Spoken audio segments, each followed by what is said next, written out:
자, 아마도 중세국어는 여러분들 기말고사 시험 범위가 될 거예요. 근데 기말고사에서 가장 좀 어려운 부분이라고 생각하시면 되겠고요. 그래서 미리 우리가 여름방학 때 선행 차원으로 한번 먼저 공부하는 겁니다. 그래서 우리 중세국어 파트에서 의문과 의문 변동 파트로 가시면 돼요.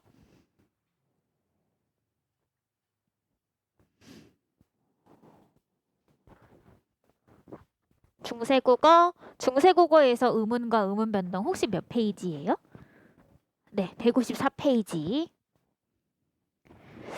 자, 그럼 우리 지난 시간에 했던 거 한번 복습해 보도록 하겠습니다. 화면 보면서 같이 한번 정리해 보도록 할게요. 자, 우선 우리 지난 시간에 자음에 대해서도 공부했었었는데요. 자, 우리 중세국어에서 자음을 만드는 원리가 있었던 거 기억나시나요? 자, 원리 한 번만 복습해 보도록 하겠습니다. 제가 파란색으로 쓰는 건 별도로 필기 안 하셔도 돼요. 어차피 교재 안에 있는 거니까 제가 쓰면서 복습하려고 하는 차원인 거예요. 자, 우선요, 자음을 만드는 기본 원리는 첫 번째 바로 상형의 원리였습니다. 모양을 본다는 거였죠. 상형의 원리. 그래서 뭐의 모양을 본다냐면 발음 기관의 모양을 본다습니다. 그래서 발음 기관 뭐가 있냐면 첫 번째 기역하면은 혀 끝에요. 이렇게 닿잖아요. 그 모습을 본단 기역. 자, 니은 하면 혀 끝이 윗잇몸에 닿는 모양이 있죠. 그걸 본단 니은. 자, 그 다음에 입술 모양 본따서 미음입니다. 자, 그 다음에 또, 자, 여러분 아마 기억나실 거예요. 시옷 할 때요. 양 이빨이 이렇게 되잖아요. 그 모습을 그려낸 요 시옷이 있습니다. 자, 마지막 목청 모양은 동글게 생겼을 거예요. 그래서 이응 이렇게 해서 기본 글자 만들었습니다. 자, 이제요 여기에다가요 뭘 추가하냐면 획을 추가합니다. 더할 가짜의 획자를 사용해서 가획의 원리다. 그래서 기본 글자에다가 한 글자씩 추가하시면 되는데요. 자, 기역에다가 획 하나 추가하면 키역되죠. 자, 니은에다가 획 추가하면 디귿이 되고, 자, 여기다가 획 하나 더 추가하면 티귿이 되겠습니다. 자, 그 다음에 미음에다가 획 추가했어요. 비읍이고요. 획 하나 더 추가하면 피읍이 되겠네요. 자, 그 다음에 여기다가 획 추가했네. 요 위에다가 하나 더 더하면 되겠다. 그래서 만들어진 게 바로 뭐 지읒이고요. 획 하나 더 추가하면 치읒이 되겠죠. 자, 이어서 이응입니다. 획 하나 추가해 볼까요? 자, 근데 어디선가 본 것 같이 생겼는데 조금 인상이 여리게 생겼죠? 여린 히읗입니다. 자, 그 다음에 획 하나 더 추가하면 이렇게 해서 히읗이 되겠죠. 자, 그래서 얘들아 가획의 원리에는요 두 가지의 측면이 있습니다. 첫 번째, 획이 하나 더해질 때마다 소리도 세진다. 이게 첫 번째 특징이고요. 자, 그 다음에 발음이 비슷하면 모양도 어때요?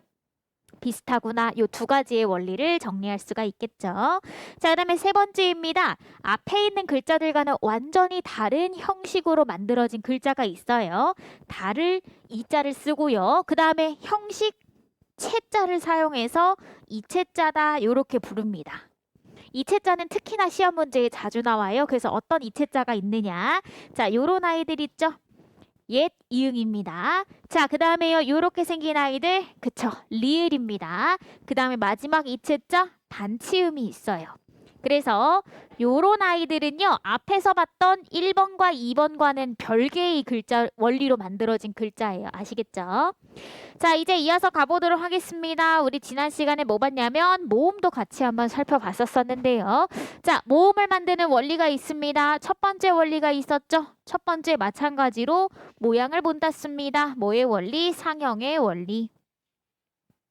근데요, 이번에 모음은요. 뭐의 모양을 본다냐면 하늘과 땅과 사람의 모양을 본다습니다. 그래서 뭐라고 불러요? 하늘천, 땅지, 사람인, 그래서 천지인이라고 부르는 겁니다. 자, 하늘에는 뭐가 떠 있죠? 태양이 떠 있습니다. 그 모습을 본다서 뭐, 그쵸, 얘는 아래 아자입니다. 아래 아. 자, 그 다음에 이어서요 뭐 봤어요? 땅은 평평하게 생겼으니까 의가 있었죠. 그 다음에 하늘과 땅 사이에 있는 사람이 있습니다. 근데 제가 여기서요 중요하게 설명했던 게 있었습니다. 보통 하늘은 뭐의 기운이라고 해요? 양의 기운이다. 그래서 얘는 무슨 모음? 양성 모음이다. 반대로 땅은요? 그쵸, 음의 기운. 그래서 음성 모음이다. 근데 하늘과 땅 사이에 있어요. 그럼 이 경우에는 뭐라고 했어? 중성 모음이다 라고 얘기했던 거 기억나시죠? 제가 이걸 왜 설명했었어? 중세국어에서는 양성 모음은 반드시 양성 모음끼리, 음성 모음은 반드시 음성 모음끼리 붙어 다니는 모음 조화가 있었기 때문에 무엇이 양성 모음이고 무엇이 음성 모음인지를 정확하게 알아두셔야 되겠습니다. 자, 그래서 옆에다 잠깐 복습해 보도록 할게요. 자, 여러분들이 잘 아시는 양성 모음에는 무엇이 있을까요? 자, 우선 알록달록 밝고 경쾌한 느낌을 주죠. 그래서 아랑, 오, 그리고 중세국어에서는 아래아까지 들어가죠. 반면에요, 음성 모음은요, 뭔가 어두침침한 느낌을 줍니다. 얼룩덜룩. 그래서 어와 우, 그리고 우리 방금 전에 공부했던 으가 있었죠. 요렇게 해서 만들 수가 있겠네요. 자, 이제 두 번째 원리입니다. 자, 이렇게 만들어진 글자들을요, 어떻게 했냐면 서로 합쳤습니다. 그래서 요거를 합성의 원리다라고 이야기를 해요. 자, 이렇게 해서 만든 글자, 우선 첫 번째 뭐가 있냐면 초출자가 있고요. 두 번째 제출자가 있었습니다. 자, 초출자에는 뭐가 있을까요? 그렇죠. 오나 우가 있거나요. 또는 어나 아가 있습니다. 근데 이 제출자는 초출자에다가 또 뭐 붙이는 거야? 아래아를 또 붙이는 글자였죠? 그래서 만들어진 글자 요, 유, 여, 야가 있겠습니다. 자, 이렇게 해서 총 몇 글자? 11글자 만들어졌죠? 자, 요게 바로 모음의 기본 글자다. 요렇게 정리하실 수 있겠네요. 자, 요렇게 해서 만든 글자들을요, 서로가 서로요 합쳐서 만들어졌습니다. 요걸 우리 뭐라고 하냐면 합용의 원리다. 요렇게 정리할 수가 있겠네요. 그래서 대표적으로 만들어진 게 뭐야? 우리 아까 전에 살펴봤던 초출자 오에다가 또 뭐? 초출자 아를 합치게 되면 뭐가 돼요? 와가 되겠죠? 이게 바로 무슨 원리? 합용의 원리. 이렇게 정리하시면 되겠습니다. 됐나요? 우리 지난 시간에 했던 거 한번 복습해 봤고요. 자, 우리 요 페이지로 다시 돌아오셔서요. 같이 한번 살펴보도록 할게요. 자, 우리 자음에 대해서 살펴봤었는데요. 자음은 요거 한번 쭉 읽어보시면 됩니다. 근데 시험 문제에 정말 잘 나오는 건 바로 뭐 밑에 있는 어두자음군이에요. 어두자음군은 뭐냐면 말의 첫 소리에 오는 자음의 무리 154페이지. 자음의 무리라고 얘기했습니다. 그래서 얘들아 요거 기억나시죠? 요렇게 생긴 글자 보이면 뒤에 있는 글자를 어떻게 바꿔 읽는다? 된소리로 바꿔 읽는다. 기억나실 겁니다. 자, 그 다음에 이어서 갈게요. 모음입니다. 아래아가 쓰였는데요. 자, 아래아는 첫 번째, 두 번째 자리에서 으로 먼저 변하고요. 그 다음에 뭐로 바뀌었어? 첫 자리에 오는 아래아가 아로 바뀌었다. 이렇게 정리하시면 되겠습니다. 자, 이제 성조 한번 갈게요. 성조를 표시하기 위해선 글자 어디? 왼쪽입니다. 자, 시험 문제에선 뭐라고 바꿔서 내냐면 오른쪽이다라고 바꿔서 내거든요. 그래서 점이 어디에 찍혀 있는지 잘 알아두셔야 돼요. 자, 그 다음 얘들아 점 표시 어떻게 하는지 한번 살펴볼 겁니다. 복습 다시 한 번만 할게요. 자, 낮고 평평한 소리 점을 안 찍습니다. 요거를 평성이라고 얘기했어요. 자, 그 다음에 점 하나 찍는 소리 높은 소리 거성. 그 다음에 점을 두 개 찍으면 아래에서 위로 올라가는 상성이 되겠고요. 자, 우리 교과서에는 안 들어가 있습니다만 여러분 알고 계셔야 됩니다. 받침에요. 비읍, 디귿, 시옷 같은 아이들이 오면 앞 하고 입술을 탁 닫아버려야 돼. 이걸 우리 뭐라고 하냐? 입성이라고 했던 거 기억나실 거예요. 그죠? 자, 그럼 복습 한 번만 해보도록 할게요. 가봅시다. 자, 얘들아, 얘는요 글자 어디에 찍혀 있다고 했었어? 왼쪽이죠. 그러니까 여기를 봐야 되는 건데 얘는 어때요? 아무것도 안 찍혀 있습니다. 그럼 얘는 무슨 소리? 아, 얘는 평성이구나. 자, 그 다음에요. 랏 바로 앞에 한번 볼까요? 얘는 글자 몇 개 찍혔어? 점이 한 개 찍혔죠. 이 말은 얘는 거성이구나. 자, 그 다음 얘들아 말 볼게요. 앞에 점 몇 개 찍혔어요? 2개 찍혔죠. 이 말은 뭐야? 아래에서 위로 올라가는 소리다. 요 얘기죠. 그 다음 얘들아 싸 바로 앞에 보니까 점 있다 없다? 점이 없네. 그럼 이건 뭐? 평성입니다. 그래서 낮고 평평한 소리. 자, 그다음 얘는요. 점이 하나 찍혀 있죠? 무슨 소리? 거성이구나. 그럼 얘는 높은 소리가 되겠네요. 다들 따라오고 오시죠? 자, 그래서 얘들아 시험 문제에서 뭐가 나오냐면 요 그림을 그려놓고서 다음 중에서 요 방점에 따라서 성조 표시했을 때 적절한 걸 한번 골라보세요. 1번부터 5번까지 요런 그림들을 쭉 줄 겁니다. 그래서 여기에 맞는 걸 골라라. 요렇게 문제가 출제가 돼요. 무슨 문제인지 아시겠죠? 오케이. 자, 또 연습 한 번만 해보도록 할게요. 옆으로 갈게요. 자, 둥귀에인 건데요. 자, 얘들아 얘 둥 앞에 한번 볼까요? 점 찍힌 거 있다 없다? 없네요. 그럼 그 말은 무슨 말? 평성이구나. 그다음에 퀵 앞에 보니까 어때요? 점이 하나가 있죠? 왼쪽에. 그러니까 요런 소리죠. 자, N은 어때요? 평성이네요. 그럼 계속 이어서 높은 소리로 발음하시면 되고 달아에서 얘들아 달 왼쪽에 보니까 점이 없습니다. 뭐예요? 평성이네요. 그 다음에요. 아 왼쪽에 보니까 점이 하나 있죠? 그래서 얘는 뭐다? 평성이다. 그런데 얘들아 오늘날에는 이런 거 써? 안 써? 안 쓰죠. 그래서 그걸 언제부터? 18세기부터는요. 그런 게 보여요? 안 보여요? 안 보이네요. 그래서 근대 국어부터는 성조가 쓰였다 안 쓰였다? 안 쓰였다 확인하시면 되겠습니다. 됐나요? 자 이제 그럼 우리는 옆으로 가보도록 하겠습니다. 우리 지난 시간에 다 했던 거야. 자 중세국어에서는 국외음화 쓰였다 안 쓰였다? 안 쓰였다. 그런데 지금은 쓰인다. 가볼게요. 원순모음화 중세국어 때 쓰였다 안 쓰였다? 안 쓰여서 물불풀이라고 평평한 입술로 발음을 했던 겁니다. 자 그럼 밑으로 갈게요. 두음법칙 오늘날엔 쓰이지만 중세국어에선 썼다 안 썼다? 안 썼다. 그래서 얘들아 사실상 여기에 있는 거 다 썼어 안 썼어? 중세국어에선 다 안 쓴 겁니다. 되셨지요? 자 이제 옆으로 가보도록 할게요. 모음조화 우리 지난 시간에 모음조화도 같이 살펴봤던 거 기억나실 겁니다. 자 이제 이어서 조사 한번 갈 건데요. 우리 오늘 살펴봐야 되는 게 뭐냐면 바로 관형격 조사가 되겠습니다. 그래서 관형격 조사 한번 저랑 같이 살펴보도록 할 건데 약간의 필기가 필요합니다. 그래서 여러분들요 빈 공간에다가 필기를 할 거니까요. 앞에다가 쓰셔도 괜찮거든요. 앞 페이지에다가 쓰셔도 괜찮으니까 필기할 만한 공간만 좀 확인해 주시면 되겠습니다. 저는요 여기 위에다가 적을게요. 관형격 조사의 특징 한번 정리해 보도록 하겠습니다. 자 우선 얘들아 관형격 조사는요 언제 많이 쓰여요? 책은 책인데 어떤 책? 나의 책이라고 했을 때 앞에 오는 나는요 혼자서는요 뒤에 오는 명사인 책 꾸며줄 수 있다 없다? 없어요. 근데 누가 왔기 때문에 뒤에 오는 책을 꾸며줄 수가 있는 거야? 뒤에 오는 의 때문에 가능한 거죠. 이때의 의를 우리는 뭐라고 하냐면 관형어의 자격을 주는 무엇? 조사구나 라고 이야기를 합니다. 이해되셨죠?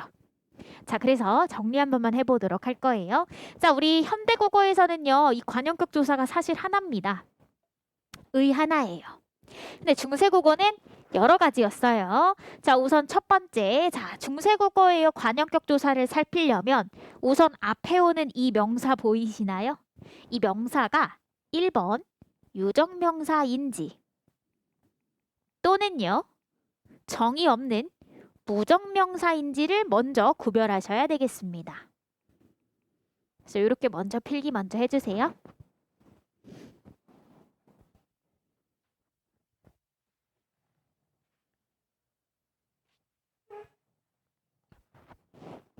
자 그러면 유적명사가 바로 무엇이냐?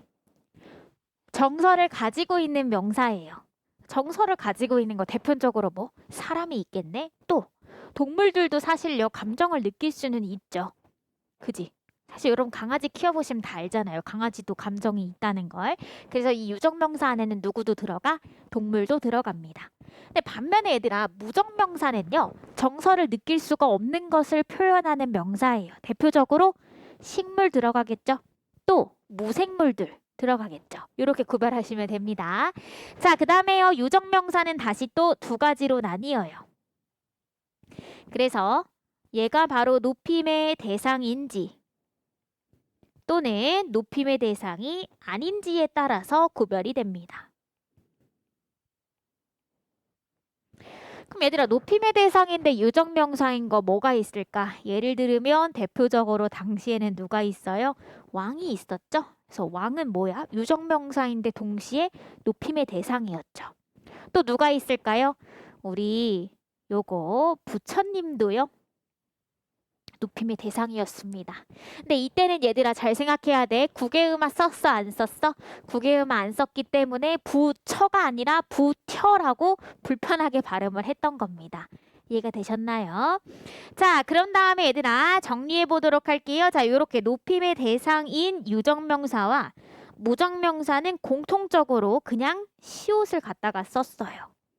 그럼 어떻게 쓰느냐 가볼게요. 자 높임의 대상입니다. 왕의 책이라고 얘기를 해볼게요. 그럼 뒤에 뭐가 들어가야 돼? 그냥 시옷을 이렇게 쓰면 돼요.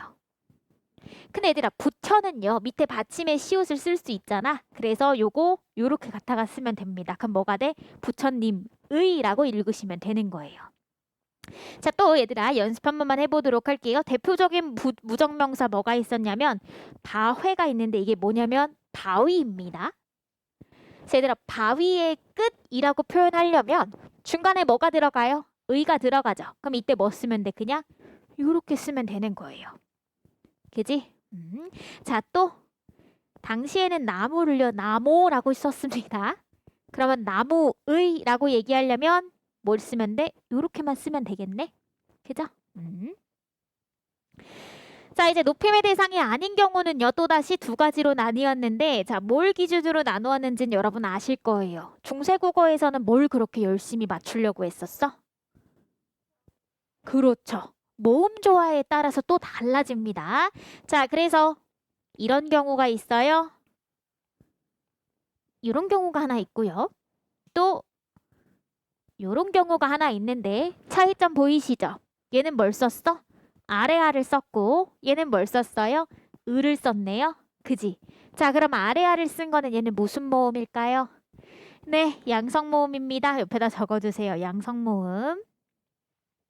그럼 뒤에 오는 의는요? 음성모음이겠죠? 그래서 이렇게 음성모음이라고 적어주시면 되겠습니다. 자, 그래서 얘들아 연습 한 번만 해볼 거야. 자, 우리 아들의라고 얘기를 할 겁니다. 근데 아들은요 바로 앞에 뭐로 끝났어요?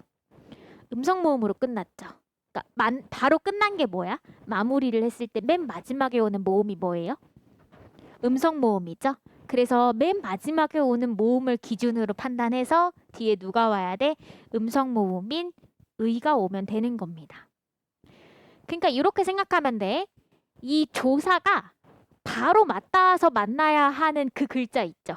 그 글자가 양성인지 음성인지에 따라 다른 것이다 라고 판단하시면 되겠습니다. 됐나요? 얘들아 실제로 표기할 때는 어떻게 적어야 됐을까? 당시에 글자를 이어 적었기 때문에 이렇게 소리 나는 대로 적어야 됐겠죠? 자, 근데 얘들아 이런 경우 한번 생각해 볼게요. 자, 얘는 어떨까요? 얘는 중세국어 당시에는 이렇게 표기를 했지만 시간이 지나면 어떻게 읽어? 얘를 사슴이라고 읽었습니다. 자, 근데 여하튼요 중세국어 당시에는요 이게 뭐로 끝났어? 양성모음으로 끝났네. 그러니까 바로 뒤에 뭐가 와야 돼? 양성모음을 쓰는 의가 와야 되겠는데 여기까지만 쓰면 된다 안 된다? 안 되죠. 뭐까지 해줘야 돼? 이어적기까지 해주셔서 최종적으로는 어떻게 적어요? 사슴의라고 적혔을 겁니다. 이해가 되셨나요? 요게 바로 중세국어의 관형격 조사예요. 자, 그럼 얘들아 우리 밑으로 내려가셔서요 몇 가지 문제 한번 풀어가 보도록 하겠습니다. 바로 관형격 조사 한번 가보도록 할 건데요. 같이 살펴볼게요. 자, 얘 무슨 모음으로 끝났죠? 양성모음으로 끝났죠? 자, 그 다음에 얘는요 뭐예요? 유정명사인가요? 무정명사인가요? 유정명사죠? 높임의 대상인가요? 높임의 대상 아닙니다. 그래서 얘는 최종적으로 뭘 쓰는 거야? 얘를 쓰는 거예요. 자, 근데 부처를 한번 볼게요. 부처는요 유정명사인가요? 무정명사인가요? 유정명사죠? 근데 높임의 대상이었잖아. 표 보면서 하시면 돼요. 그러니까 얘는 뭘 써야 돼? 시옷을 써야 되겠죠. 자, 이번엔 나라입니다. 자, 무정명사야 유정명사야? 나라는 무생물이죠. 그러니까 얘는 뭐야? 무정명사인 거죠. 그지? 그러니까 무정명사는 바로 뒤에 뭐가 와야 돼? 시옷이 와야 되겠죠? 자, 그런데 여기에서요. 언제?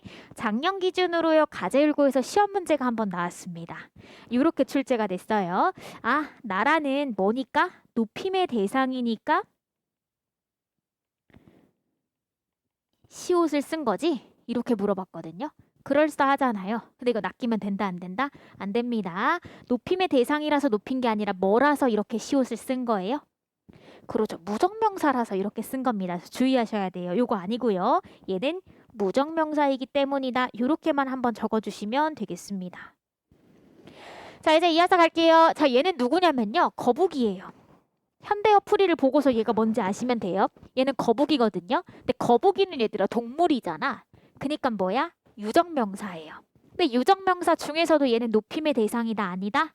아니죠. 그러면 이제 뭐 봐야 돼? 얘가 뭐로 끝났는지를 봐야 되겠네. 무슨 모음이에요? 얼룩, 덜룩 할 때의 그 음성 모음이니까 최종적으로 의가 와야 되겠죠. 다만 주의하실 거 실제로 표기할 때는 다 뭘 고려해야 돼요? 얘는 이어적기, 얘는요. 받침 자리에 다 채워 넣으시면 되는 거예요. 그 다음 얘도요. 이어적기까지 해주었다. 이렇게 정리하시면 되겠죠. 됐나요? 오케이. 자, 그럼 얘들아 우리 밑에 있는 빈칸 한번 채우시면 되겠고요. 자, 중세국어의 조사는 현대국어와 달리 무엇을 고려해서 오음조화를 고려해서 대립되는 쌍을 가지고 있었습니다. 자, 그 다음에 관형격 조사의 경우에는요. 앞에 오는 체연, 명사, 대명사, 수사가 뭐면 높임의 대상이면 뭘 써야 돼요? 시옷을 써야 되겠죠. 그 다음에 주격조사는요. 뭐가 쓰여요? 가는 중세국어에는 있었다 없었다? 없었다. 다 이로 통일시켰어요. 기억나시죠? 요렇게 적으시면 되겠습니다. 자, 이제 얘들아 종결 표현 한번 살펴볼 건데요. 종결 표현은 그냥 한번 쭉 읽어볼 겁니다. 우선 지금 여러분들이 잘 보셔야 되는 거 바로 한 장 뒤에 넘기시면 요거 한번 체크해 볼게요. 자, 일반적으로 뭘 썼냐면요. 종결어미 다가 쓰였습니다.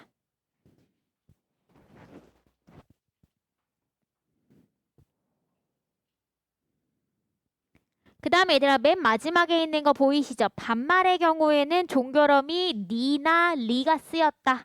이렇게 두 가지만 체크해 놓으시고 넘어가실게요. 여기는요 나중에 좀 더 어려운 내용 보고 돌아와야 여러분들이 좀 더 쉽게 생각할 거예요. 그래서 요 두 가지만 지금요 그렇구나 하고 넘기시면 됩니다. 아시겠죠? 자, 이제 뒷장 한 번 더 넘겨보도록 할 거고요. 자, 여기는요 조금 있다가 다시 살펴보러 올게요. 자, 그 다음에 의문문도요 나중에 할 겁니다. 지금은 안 할 거예요. 자, 그 다음에 한 장 더 넘기실 거고 높임 표현도 마찬가지로 지금은 못 합니다. 지금은 못해요. 자, 그럼 이제 어디로 갈 거냐면요. 쭉 뒤로 넘기시다가요. 쭉 뒤로 넘기시다가 우리 세종어제 훈민정음 한번 살펴보도록 할 겁니다. 그래서 이제 어디로 갈 거냐면요. 좀 더 뒷장 넘기셔서요. 좀 더 뒷장 넘기시고 혹시 요 문제 보이시나요? 2018년 11월 고1 학력평가 문제.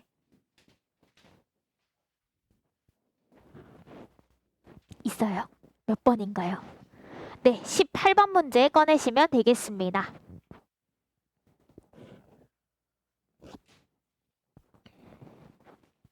자, 이제 우리가 배운 거 가지고서요. 중세국어 본문을 한번 살펴보도록 할 겁니다. 요게 여러분 교과서에 그대로 실려 있어요. 얘들아 하나씩 한번 차례차례 한번 해볼게요. 우선 얘들아 얘는요 뭐가 빠져 있냐면 지금 방점이 빠져 있거든요. 근데 원래 원문에는요 다 뭐가 찍혀 있어? 방점이 다 찍혀 있어요. 근데 방점은 어디에 찍혔어? 여기 찍힐까? 여기에 찍힐까? 글자 어디? 왼쪽에 찍힌다. 그것만 기억하시고요. 오늘은 해석 한 번만 해보도록 할게요. 자, 우선요 맨 앞에 줄부터 한번 살펴보겠습니다. 나라시 왔고요.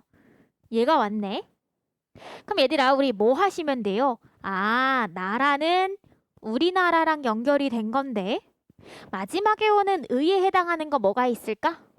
우리 방금 전에 공부했던 시옷이 여기 있겠죠? 그래서 시험 문제의 첫 번째로 나오는 출제 포인트는 바로 무엇이냐? 옆에다가 정리 한 번만 해볼게요. 좀 얇은 글씨로 써야 될 수도 있고요. 공간이 없으시면 요 밑에 거 충분히 이용하시면 됩니다. 첫 번째로 우리가 살펴봐야 하는 건 뭐냐면 나라에다가 시옷이 붙었는데 이때의 시옷이 뭐구나? 관형격 조사구나. 요게 첫 번째로 시험 문제에서 물어보는 내용입니다.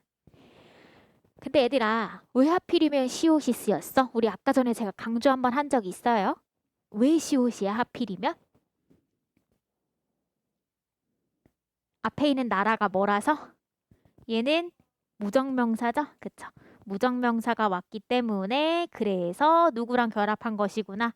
그래서 시옷이랑 결합한 것이구나. 이렇게만 정리하시면 되겠습니다. 됐나요? 요게 첫 번째 출제 포인트. 자, 이제 위로 다시 올라가 볼게요. 이번에는 말씀이입니다. 자, 말씀이도 한번 끊어봐야 되겠네. 그지? 자, 밑에다가 두 번째 하고 적어볼게요. 자, 지금 뭐라고 써있냐면 미라고 돼 있는데요. 자, 얘는요, 누구랑 누가 결합한 거예요? 자, 일단은 얘는 말씀에다가 이가 만난 거죠. 여기서 시험 문제에 나오는 게 두 가지가 있습니다. 첫 번째예요. 자, 일단 이때의 이는요, 무슨 격조사? 주격조사죠. 주격조사인데 왜 하필이면은 이가 왔어요? 얘는 앞말에 뭐가 있기 때문에? 받침이 있기 때문에. 그래서 또 물어보는 게 무엇이냐면요. 요것도 물어봅니다. 지금 어떤 적기가 이어진 거야? 소리 나는 대로 적고 있죠? 그래서 이걸 우리는 뭐라고 부른다? 이어서 적는다. 이어적기다. 얘들아, 이어적기를요 좀 한자로 표기하면 연달아 적는다라고 해서 연철이라고 부릅니다. 자, 그 다음에 이번엔 말씀의 특징 한번 살펴보도록 할게요. 얘들아, 말씀은요 오늘날에는 뭐 할 때 써요? 보통 높임 표현을 할 때만 사용을 하는 특수어휘죠. 근데 중세국어에서 말씀은요 뭘 얘기했냐면 말 전체를 의미했어요. 그러니까 오늘날에는요 말의 일부만 사용하죠. 높일 때에만 사용하는데 중세국어에선 사실 말의 전체를 표현하는 거니까 지금 기준으로 보면은 의미가 축소된 거죠. 그지? 그래서 얘들아 요거 괄호치고 얘는 뭐다? 의미가 어떻게 됐다? 축소되었다. 이렇게 정리할 수 있겠죠. 제가 지금 시험 문제에 나오는 것만 꼽는 건데 근데 사실 이 세종화재 훈민정음은 모든 부분이 다 시험 문제라고 생각하시면 돼요. 다 중요해. 자, 이제 앞으로 한번 가볼게요. 가보겠습니다. 둥귀개 보이시나요? 자, 둥귀개라고 돼 있는데 자, 지금요 얘 사실상 어디야? 중국이죠. 아니 이거를 왜 이렇게 표기를 하지? 싶으실 수 있습니다. 이게 뭐냐면요. 일부러 한자어만 이런 식으로 쓰는 거야. 이건 제가 좀 이따가 설명을 드릴게요. 자, 그 다음 얘들아 이때의 애 한번 보이시나요? 자, 얘는요 밑에 누구랑 비교해야 돼? 중국?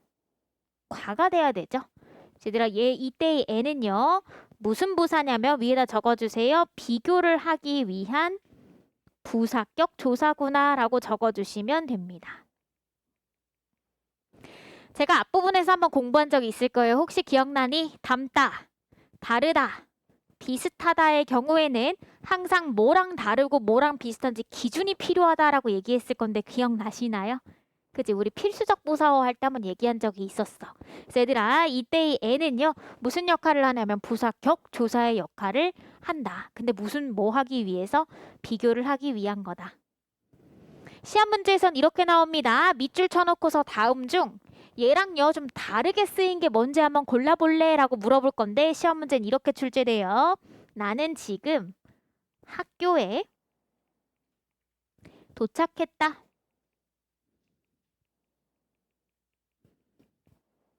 얘들아 이때 얘는요 비교하기 위한 부사격 조사니? 아니죠. 이때 얘는 뭐야? 장소를 나타내기 위한 장소 부사격 조사입니다. 따라서 똑같은 부사격 조사여도 하는 역할이 같다 다르다? 다르다. 그래서 얘들아 이게 바로 함정의 포인트예요. 얘는 위에다가 적어주세요. 얘는 뭘 나타내기 위한 것이다? 장소를 나타내기 위한 뭐? 부사격 조사다. 두 개를 구별하셔야 돼요. 자, 이제 가보도록 할게요. 자, 가보겠습니다. 중국과 달라서 자, 어떻게 문자가 그죠? 어때요? 서로 보이시나요? 어때요? 통하지 그쵸? 자, 근데 얘들아 여기서 체크할게요. 여기서는 통하다라고 했는데 여기서 뭐라고 얘기했어? 사마띠라고 얘기했죠. 이 사마띠를요 우리는요 뭐라고 하냐면 해석을 하셔야 되냐면 얘는 통하다라는 뜻인 건데 자, 우리 오늘날엔 이런 단어 안 쓰죠. 그래서 얘는 의미가 소멸된 단어입니다. 지금은 안 쓰는 단어예요.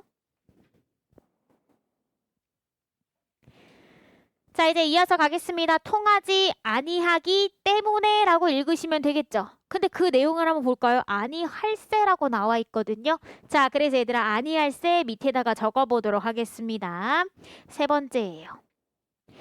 자, 얘들아 먼저요. 뭐뭐 리을세가 나오게 되면은 앞으로 항상 어떻게 읽으시면 되냐면 뭐뭐 하기 때문에 라고 해석하시면 됩니다.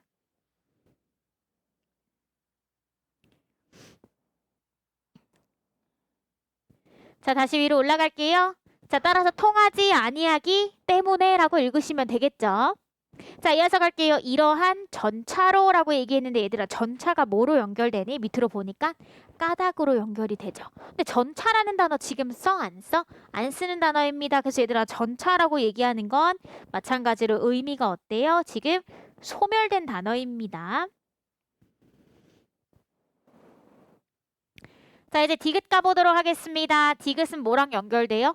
어린이, 어리석은과 연결되죠. 근데 오늘날의 어리다라고 하는 뜻은 무슨 뜻이야? 나이가 적다라는 뜻이거든요. 그러니까 지금 쓰는 단어랑 옛날에 쓰던 단어가 뜻이 어때? 달라요. 그래서 얘들아 이거를 우린 뭐라고 하냐?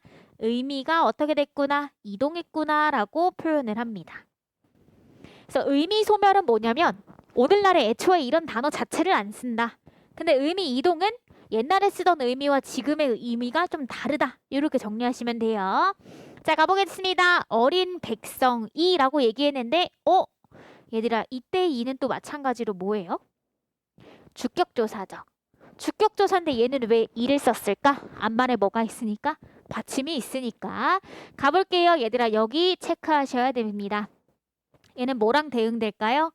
말하고자랑 연결이 되는데, 자, 예를요 우리 그냥 읽는 대로 소리낸 대로 읽으면 이르고자라고 얘기할 수가 있거든요. 근데 오늘날에는요 이렇게 니은 소리가 맨 앞에 오는 거 좋아해 안 좋아해? 안 좋아하거든요. 그래서 니은 소리를 빼버려. 근데 얘는 니은이 들어가 있는데 뭐가 적용되지 않았다는 거예요? 얘는 두음 법칙이 적용되지 않았다는 것을 의미합니다. 이해되시나요? 자, 가보도록 할게요. 니르고자 할 배라고 얘기했습니다. 자, 얘는 어떻게 해서 만들어진 글자냐? 다에다가 얘가 결합된 글자인데, 자, 얘랑 대응되는 현대한국어를 보니까 뭐라고 얘기했어요? 이르고자 할 바가 있어도라고 돼 있죠.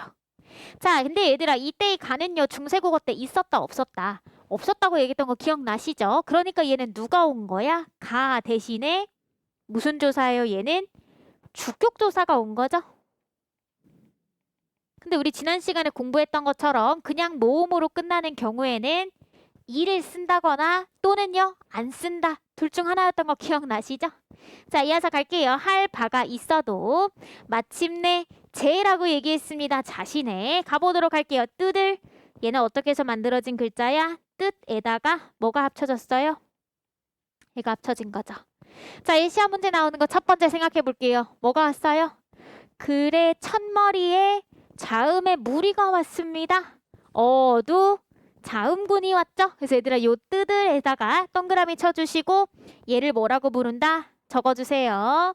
머리에 오는 자음의 무리다. 자음군. 자, 그 다음에 두 번째로 시험 문제 나오는 거 있습니다. 얘들아 보세요. 요거 뭐예요? 목적격 조사죠. 근데 목적격 조사는 이렇게 생긴 애도 있고 요 으 대신에 아래아를 쓰는 애도 있습니다. 근데 왜 하필이면 얘가 왔을까요? 그렇죠. 모음 조화 때문인 거죠. 그래서 얘들아 여기서 시험 문제 나오는 게 얘에서 뭐 물어본다? 모음 조화 물어봅니다.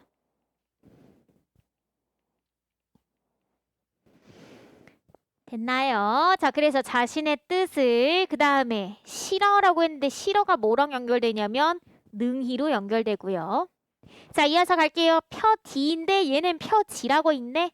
아, 뭐 때문이야? 이때는 뭐가 적용되지 않아서? 국외음화가 적용되지 않아서. 그죠? 자, 이제 이어서 갈게요. 못한 놈이라고 얘기했는데 얘들아 놈이가 어떻게 해서 만들어진 글자냐면요. 자, 밑으로 보실까요? 얘는요. 놈에다가 이가 결합한 글자입니다. 얘들아 중세국어에서의 놈은요. 사람 전체를 표현할 때 사용하는 단어였어. 근데 오늘날의 놈은 언제만 써요? 욕할 때만 쓰죠. 그러니까 얘들아 얘는요. 의미의 범위가 어떻게 된 거야? 사용할 때 조금밖에 안 쓰죠. 옛날에는 사람 전체를 의미했는데 지금은 욕할 때만 쓰는 거니까 의미가 축소됐네요. 자, 그다음에 옆에 있는 이가 뭔지는 아실 겁니다. 뭐죠? 주격조사입니다. 자, 이제 이어서 가볼까요? 자, 못한 놈이 한이라 보이세요. 한이라가 뭐랑 연결되니? 많다로 연결되네요. 자, 그래서 얘들아 요거 암기하시는 게 좋습니다. 4번이라고 적어주시고요. 하다 보이시나요? 자, 중세국어에선 요렇게 생긴 하다가 있고요. 아래아를 쓰는 하다가 있습니다. 근데 위에 있는 하다는요. 여러분들은 지금은 모르는 단어 뭐야? 많다라는 뜻이에요. 근데 밑에 있는 아래아를 쓰게 되면 우리가 지금 사용하는 뭔가를 행동하다라는 뜻이거든요. 그래서 요거 두 개는 암기해놔야 돼. 근데 자, 시간이 지나면서 위에 있는 하다는요. 소멸됐습니다. 사람들이 더 이상 쓰지 않게 됐어요. 그러다가 자, 시간이 지나서 이 아래아의 하다 있죠. 근데 아래아가 사라진다고 했잖아. 그지? 그래서 시간이 지나면서 아래아가 소멸되면서 얘가 뭐라고 표기하게 돼요? 하다로 표기를 하게 되는 겁니다. 이해되셨어요? 그래서 얘들아 질문할 거야. 이때의 하다가요. 많다였잖아요. 오늘날의 하다는 요 뜻이잖아요. 이거 의미 이동이라고 하면 안 되는 겁니다. 이해되세요? 얘는 뭐야? 오늘날의 과거에 이렇게 쓰던 글자가 오늘날의 표기 방법만 바뀌었다라고 해야 되지 의미 자체가 이동이 되었다라고 하려면 애초부터 얘가요 무슨 뜻만 가지고 있어야 돼? 요 글자 자체가 많다라는 뜻을 갖고 있어야만 의미 이동이다라고 얘기할 수가 있는 거예요. 얘는 지금 이해 안 돼도 괜찮아. 왜냐면 가제일고에서 1등급 받는 친구들 제끼려고 내는 문제가 이 문제거든요. 일단 지금은 이해 못해도 괜찮아요. 고난도 문제예요. 근데 지금 뭐까지만 알면 되냐면 하다가 두 가지가 있었구나. 근데 이 두 개의 모양이 달랐구나까지만 이해하시면 괜찮아요. 할 수 있으시죠? 그래서 얘들아 오늘 요 4번만큼은 암기하고 가시는 게 좋습니다.